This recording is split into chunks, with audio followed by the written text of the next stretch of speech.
민주당의 민심 경청태에 나왔던 이야기, 그리고 재보선 참패 이후에 민주당 의원 입에서 나왔던 바로 이 문제가 여러분께 전해드릴 첫 주제입니다.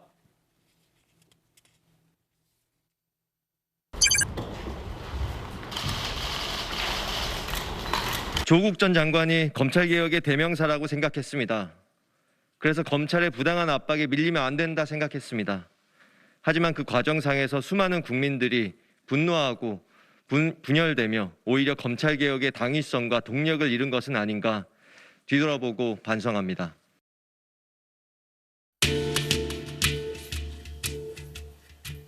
조국 사태 국민을 향해 사과하신 겁니까? 아닙니까? 선거 패배 직후 2030 초선 의원 5명은 입장문을 내고 국민들께서 사과를 요구하면 사과할 용의도 있다고 하셨습니다. 국민이 묻습니다. 엎드려 절받듯 받는 것이 사과입니까? 우리 당은요, 최순실 정유라 사건에는 모두가 한 목소리로 목소리를 높여서 최선을 다해 비난했고 또 비판했습니다. 그렇지만 조국 사태를 두고는 그것과는 결이 다르다고 하면서 같은 비교 대상에 놓지도 말라고 합니다. 조국 전 장관이 책을 내면서 스스로 왜 책을 냈는지에 대해서 했던 이야기가 있는데요. 밝히고 싶었던 사실, 그동안 가슴속에 담아두었던 말을 털어놓고 나니 마음이 한결 가볍습니다. 촛불 시민께 이 책을 바칩니다. 촛불 시민께 이 책을 바칩니다. 이 책을 쓴 것은 제가 정치 활동을 하기 위함도 아니고 현재의 정치 과정에 개입하기 위함도 아닙니다.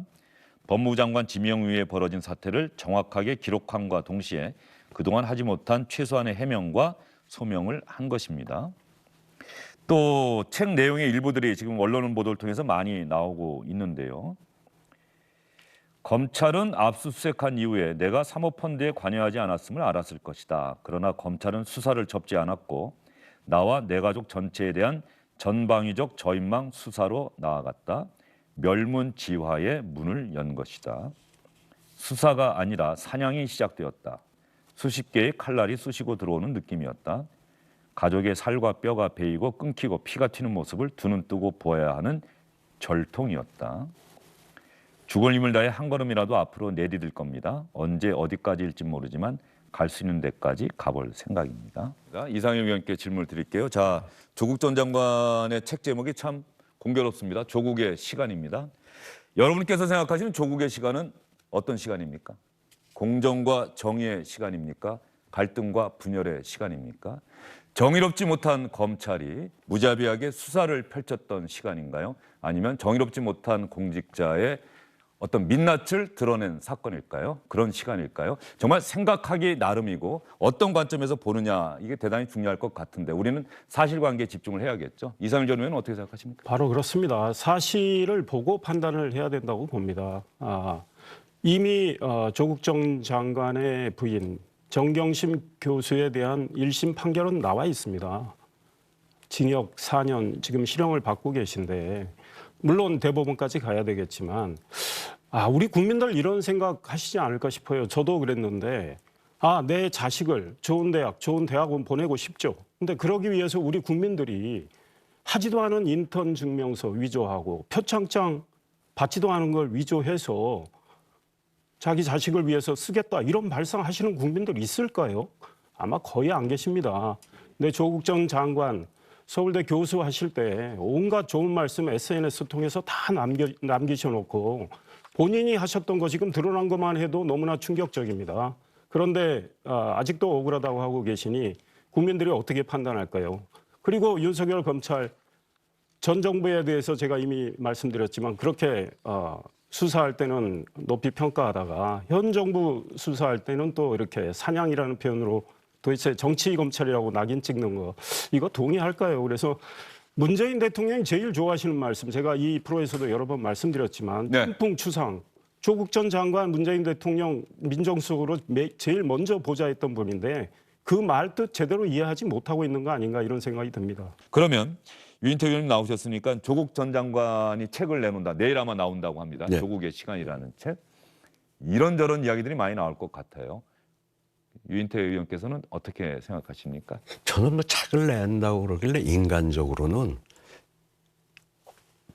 정말 과도한 형량을 받았고 온 집안이 풍비박산이 났잖아요. 부인이 배우자가 부인뿐만 아니라 딸도 뭐 지금 의사도 쫓겨나게 생기고 이런 식으로 풍비박산이 났는데 저는 뭐 조국 전 장관에 대해서 방송에서도 전에도 본인은 좀 부끄러워해야 된다고 얘기는 했습니다만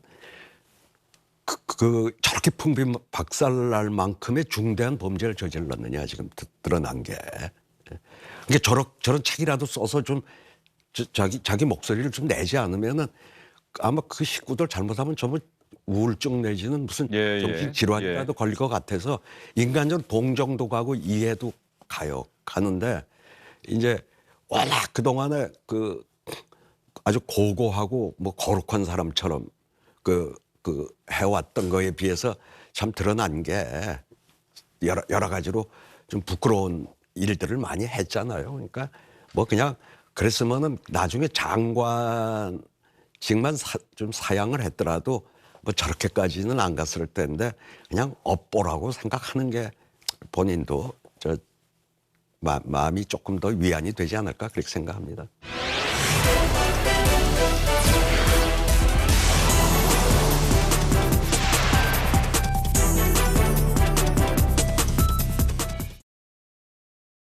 안녕하십니까, 주영진입니다. 더 많은 뉴스와 라이브 이벤트를 보고 싶으시다면 화면 오른쪽을 눌러서 구독해 주시기 바랍니다. 저희 SBS 앱을 다운로드 받으시면 뉴스 속보 알림도 받아보실 수 있습니다. 텔레비전으로도 SBS 뉴스, 유튜브로도 SBS 뉴스 잊지 마시기 바랍니다.